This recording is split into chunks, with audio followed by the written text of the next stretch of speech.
Good morning, students. So we move further to this another chapter, which is bolted connection, right? So before we talk about these bolted connections, what is this meaning of these connections, right? So a steel structure is assembled by connecting different members such as beams, columns, tension members, etc. at the end. So many members in a steel structures are made of different components such as angles, plates, channels, eye sections, etc. So these different components like these angles, plates or eye section, etc. have to be connected by means of fasteners like bolts or rivets or wheel.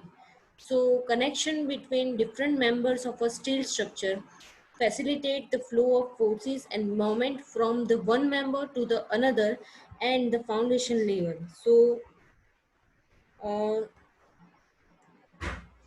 starting with this introduction, connections are structural elements used for joining different members of a structural steel framework. So the steel structure is an assemblage of different members such as beams, columns which are connected to one another, usually a member and fasteners. So that it shows a single composite unit. Fastener means, I already told you, fastener means this bolts, rivets or wheel which is used to connect the two steel structure components, right? So in this figure, it is shown that the column is connected with this beam, right? So it's connected by either rivet joint, bolt joint, or another welded connection. So component of a connections. First is bolts, which is shown in this figure. Second one is wheel,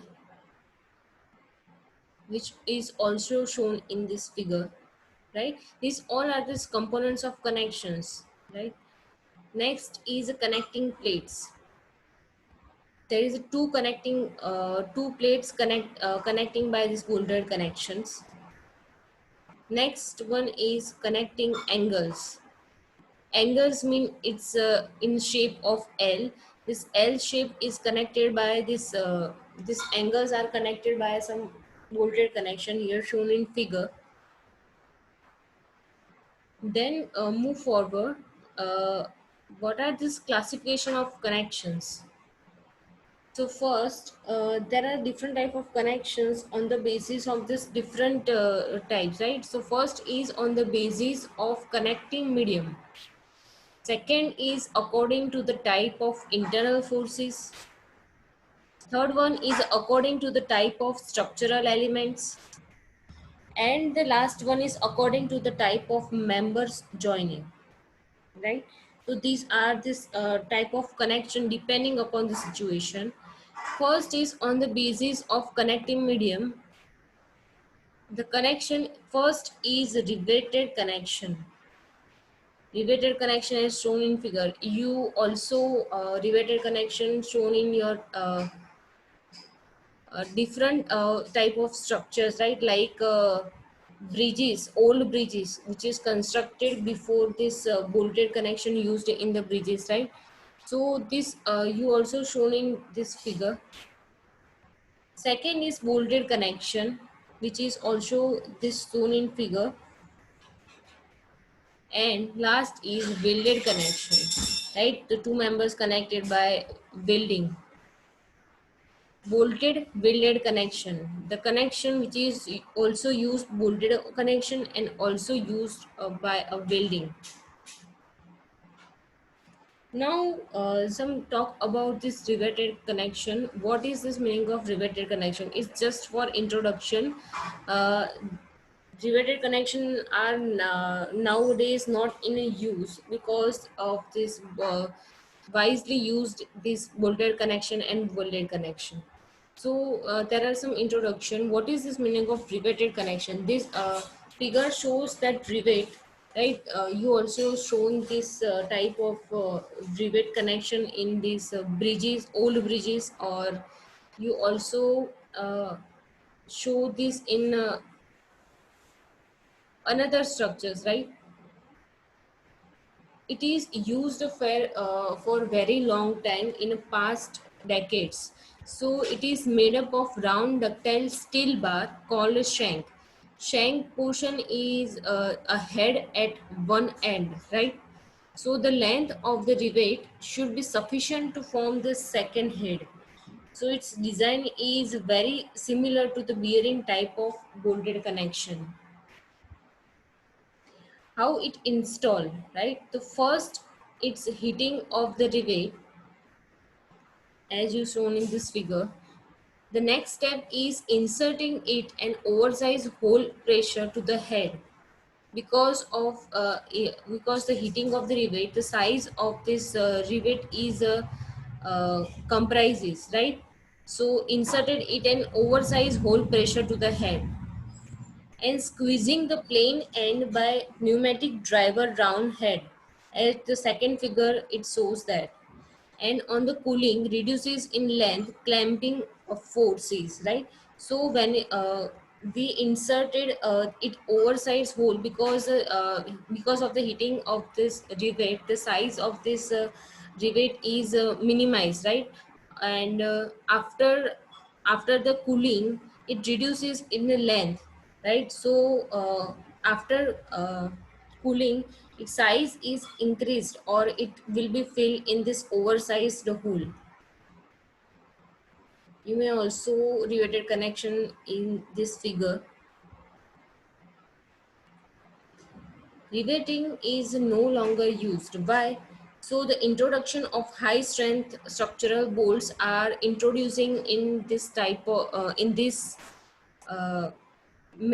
many years, right? So before the introduction of high strength structural bolts, the riveting connection used, but after the introduction of these high strength bolts, there are no any longer use of this riveting connection. Why? Because the labor cost associated with large riveting crew, it has needed a large many crews. So because of that, there are so many labors are arranged and its cost much wiser, right?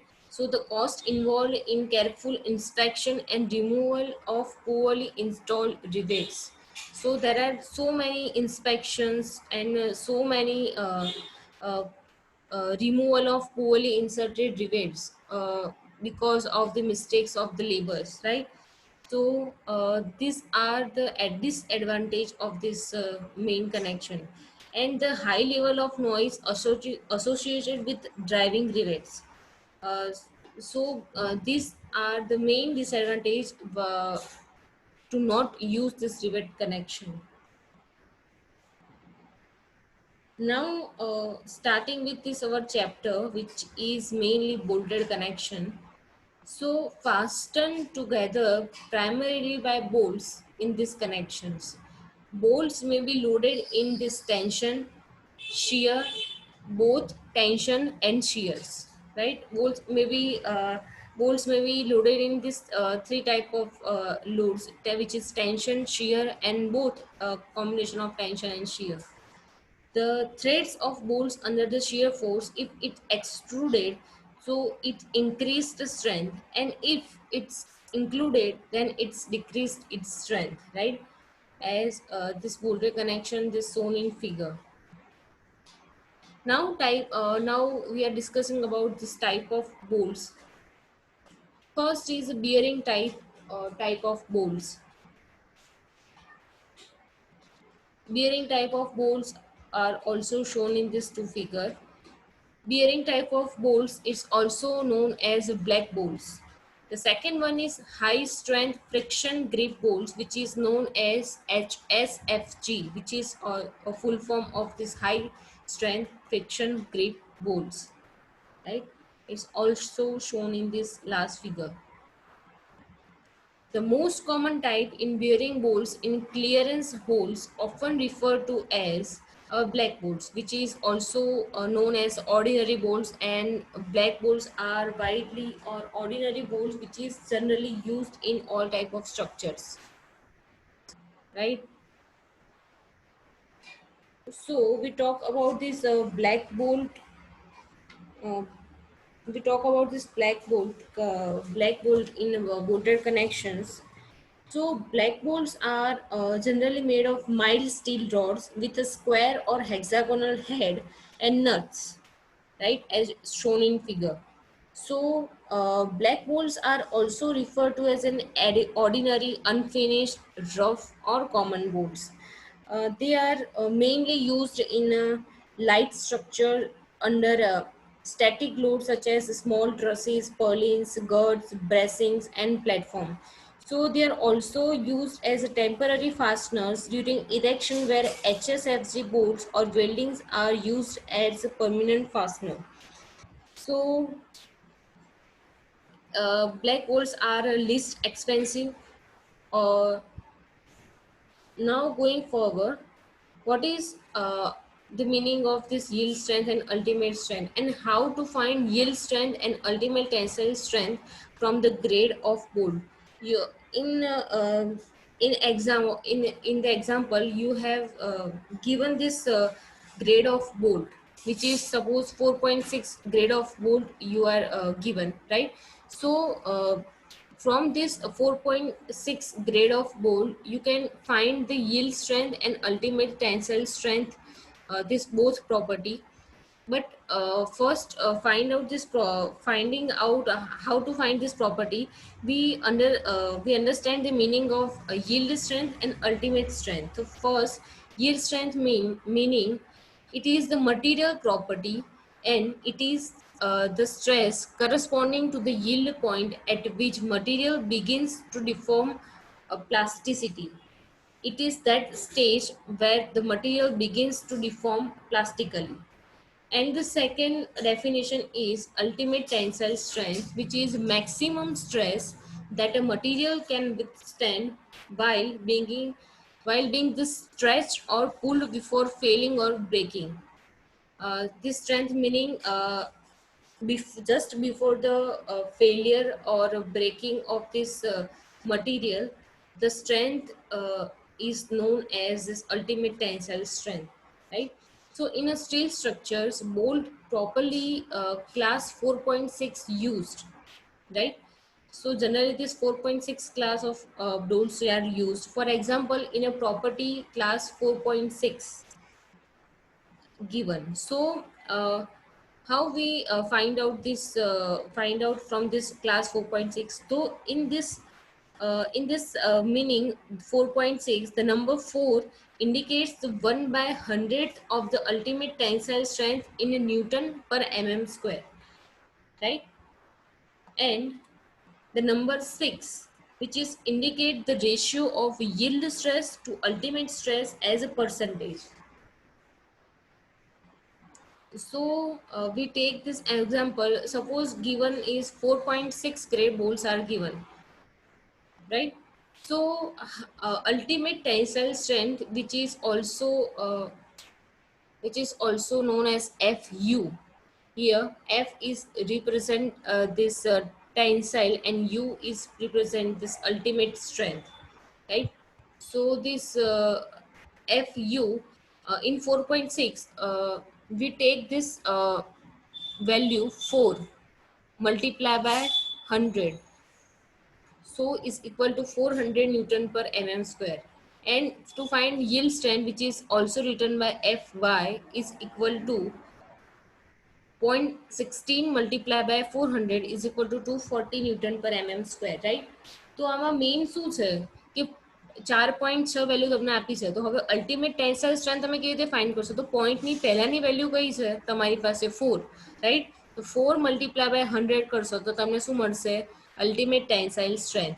અને જ્યારે yield સ્ટ્રેન્થની વાત આવે, right, કે F Y કેવી રીતે find out કરશો? તો F Y is equal to જે તમને પોઈન્ટ પછીની વેલ્યુ આપી છે, રાઈટ, એના ડિવાઈડ બાય 100. એટલે જે બી પોઈન્ટ પછી આપ્યું છે એ એમને 4 ને નિગ્લેક્ટ કરવાના, અને વેલ્યુ કઈ વધી? 4 નિગ્લેક્ટ કરીએ તો 0.60 વધી, તો 0.60 મલ્ટીપ્લાય બાય તમારે અલ્ટિમેટ ટેન્સાઇલ સ્ટ્રેન્થ કેટલું મળતું હતું? 400. તે બેને મલ્ટીપ્લાય કરશો તો તમને શું મળશે આન્સર? 240 ન્યૂટન પર mm સ્ક્વેર, રાઈટ? તો સૌથી પહેલા શું કરવાનું યાદ રહ્યું કે નહીં, કે ultimate tensile strength F U find કરવા માટે શું કરવાનું? પોઈન્ટ પહેલાની વેલ્યુ શું છે? 4, બરાબર. તો અત્યારે આપણે શું ખાલી યાદ રાખવાનું? 4 which is multiply by 100. So the FU value is 400 newton પર mm square. And then yield strength FY કેવી રીતે ફાઇન્ડ કરીશું? તો 4 ને અત્યારે નિગ્લેક્ટ કરીએ તો શું વધે વેલ્યુ? 0.6 વધે. તો 0.60 multiply by ultimate tensile strength આપણને ઉપર કેટલી મળી? 400. તો મલ્ટીપ્લાય બાય આની જોડે ઉપરની વેલ્યુ જોડે મલ્ટીપ્લાય કરીએ તો આપણને શું મળે? 240 ન્યૂટન પર mm સ્ક્વેર. તો તમને જો એક્ઝામમાં એવું આપે કે 4.6 ગ્રેડનો બોલ્ટ છે તો તમને FU અને FY ની લિમિટ આવી રીતે તમને શોધતા ફાવે. Now we going forward, we take another example for 8.8 grade bolts, right? So ultimate tensile strength FU is equal to, first we take this 8 8.8, we consider this first 8 before this point. 8 multiplied by 100, which is known as FU, is equal to 800 newton per mm square. And then we find out yield strength, which is denoted by Fy, is equal to 0.80 multiplied by 800 is equal to 640 newton per mm square. તો તમને ખ્યાલ આવી ગયો હશે કે 8.8 ગ્રેડનો bolt તમને બીજા એક્ઝામ્પલમાં આવે તો કઈ રીતે ફાઇન્ડ કરશો? તો પોઈન્ટ પહેલાની જે વેલ્યુ જે છે એ પોઈન્ટ પહેલાની વેલ્યુ કેટલી છે? 8 છે. તો અત્યારે બે વારાફરતી અલ્ટરનેટ આપણે અઝ્યુમ કરીશું. સૌથી પહેલા કયું આવશે? પોઈન્ટ પહેલાની. તો એ કેટલી છે? 8. તો 8 મલ્ટીપ્લાય બાય 100 કરો તો તમને અલ્ટિમેટ ટેન્સાઇલ સ્ટ્રેન્થ ન્યૂટન પર mm સ્ક્વેરમાં મળી જાય. પછી અલ્ટિમેટ સ્ટ્રેન્થ ફાઇન્ડ કરવા માટે શું આવશે? FY.